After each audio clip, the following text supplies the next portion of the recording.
Bueno, yo soy David Melión, trabajo en la Agencia de Extensión Rural del INTA, en Bragado, en el centro norte de la provincia de Buenos Aires. Bueno, y hoy convocado por Nidera para dar una charla sobre aspectos claves o aspectos a tener en cuenta para el manejo nutricional del cultivo de trigo. De algún modo es un cultivo que necesita un buen diagnóstico, partir de un buen diagnóstico para ajustar la fertilización nitrogenada, fosforada y pensando en otros nutrientes podría ser el azufre como un nutriente acompañante en primera medida. Y luego hay una batería de otros micronutrientes que pueden agregarse como boro y zinc que en algunos experimentos muestran resultados favorables. Pensando en ese diagnóstico, el trigo da la oportunidad de armar un diagnóstico que nos pueda servir para la rotación, que muy difundida en la zona nuestra es la rotación de tercios, y tener todos esos datos de ese análisis de suelo, de materia orgánica, de fósforo, nitrógeno, de nitratos, azufre y pH, un análisis relativamente económico que pueda servirnos para ajustar la fertilización del cultivo de trigo y también la de los cultivos que lo van a seguir en la rotación. En tal caso, el maíz puede ser un cultivo que puede requerir un ajuste, un nuevo análisis de suelo, pero solamente orientado a los nitrógenos de nitrato para ajustar la fertilización nitrogenada y al zinc, que es un micronutriente cuya respuesta en el maíz está bastante difundida. Entonces, partiendo de eso, de un buen diagnóstico, ajustar el planteo nutricional de los trigos, también pensando que es un cultivo que luego lo sigue la soja de segunda como parte de esa rotación de doble cultivo, por lo cual también hay que tener en cuenta fertilizar pensando en esa soja, no solamente con los requerimientos que el trigo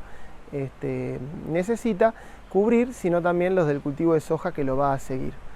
Es un cultivo muy plástico desde el punto de vista de aceptar la fertilización nitrogenada en diferentes momentos. Hemos llevado adelante experimentos que hacen el agregado del nitrógeno a la siembra, en otros experimentos al momento del macollaje, en otros momentos como dosis dividida, lo cual también es importante tener en cuenta,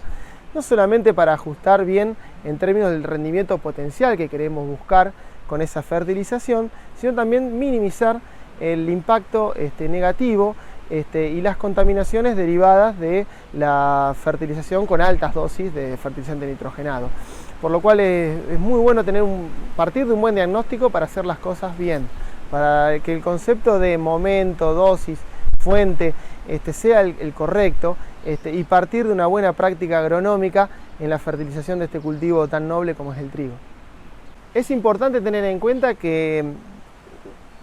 en función del potencial de rendimiento que buscamos con trigo, nos deriva eso, nos da una cantidad aproximada de fertilizante fosforado, fertilizante nitrogenado, fertilizante azufrado que precisamos para ese cultivo. Pero si le sumamos lo que recién decíamos de la soja de segunda, se hace necesario contemplar eso. Y eso muchas veces sube los requerimientos en términos generales bastante. Por lo cual, si por ejemplo pensábamos en un fósforo, en el nutriente fósforo, que para 5.000 kilos de trigo precisamos 22 kilos de fósforo elemento, probablemente para una soja que le siga precisemos otro tanto de fertilizante fosforado y de esa manera la cantidad de fertilizante fosforado sea prácticamente de entre 40 y 50 kilos de fósforo elemento para cubrir la demanda de la rotación completa. Entonces es importante considerar al doble cultivo al momento de plantear la estrategia de fertilización del cultivo de trigo. Dentro de la fertilización de estos tres macronutrientes, nitrógeno, fósforo y azufre, el azufre es un nutriente que puede acompañar, puede estar presente en fuentes fosforadas como en fuentes nitrogenadas. Normalmente, y para mejor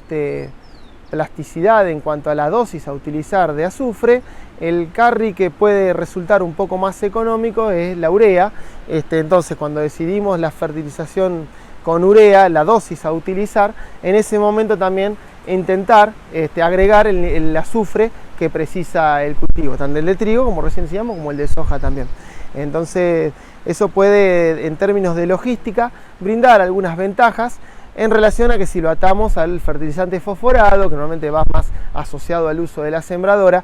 y ahí puede estar limitando desde la logística de la cantidad de aplicar, o puede ser más rígida las variaciones en términos relativos de un nutriente sobre el otro. En el momento de tomar la decisión de sembrar una variedad, es importante tener en cuenta el perfil nutricional que esa variedad va a requerir, porque si son variedades de alto potencial de rendimiento van a tener requerimientos mayores. Normalmente existen tablas perfectamente validadas por la ciencia, muy difundidas, de muy fácil acceso, hechas por especialistas en la materia, que dicen que en términos de nitrógeno aproximadamente son 30 kilos de nitrógeno por cada tonelada de trigo a producir, ¿no? En algunos casos, algunas variedades varían esa cantidad de nitrógeno asociada, y además no hay que perder de vista de que estamos hablando de un sistema productivo que tiene en juego o pone en juego un montón de otras variables que hacen a la eficiencia de absorción de esos nutrientes, por lo cual, digamos, en cada caso habrá que ajustar y plantear la estrategia que permita minimizar de alguna manera todas las posibles fugas o pérdidas que tengamos del sistema, y hacer una práctica consciente en términos de inversión, en términos medioambientales, en términos de resultado potencial del cultivo. Como muchas veces la práctica del análisis de suelo como herramienta de diagnóstico puede no estar tan difundida como a veces quisiéramos,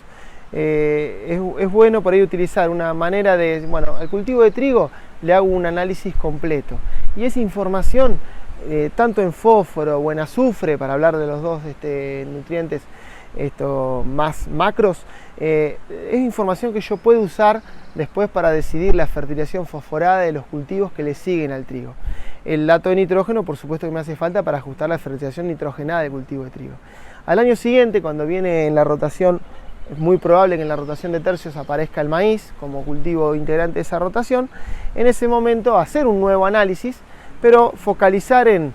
mínimamente nitrógeno de nitratos y en zinc. Entonces, de esa manera ajusto la fertilización nitrogenada y de zinc con el cultivo de maíz, y la fertilización fosforada tomo elementos del análisis del año anterior. Esa es una manera como de disminuir el impacto que tiene, pero es una práctica muy barata. El análisis de suelo es una práctica muy económica que permite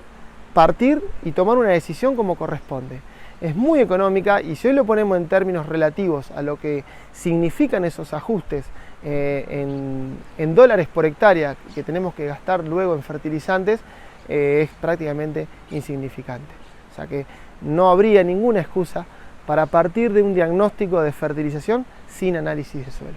En este momento se sembró ya el maíz temprano, se está sembrando la soja, entonces es muy importante en términos de diagnóstico saber dónde estamos parados en cada lote, y puede quedar todavía por definir la fertilización nitrogenada de esos maíces, por lo cual, con la mirada sobre el clima que vamos teniendo, sobre la previsión de lluvias que haya en cada caso y sobre las diferentes características ambientales de los lotes, tomar decisiones de ajuste en términos de nutrición nitrogenada del maíz, por ejemplo. En algunos casos ya algo se hizo, porque ya se realizó la práctica de la fertilización, y en otros casos no. En ambos casos, intentar ver si con un diagnóstico por ahí, con el maíz en 3 o 4 hojas, hace falta algún ajuste, siempre, por así decirlo, ojeando el contexto.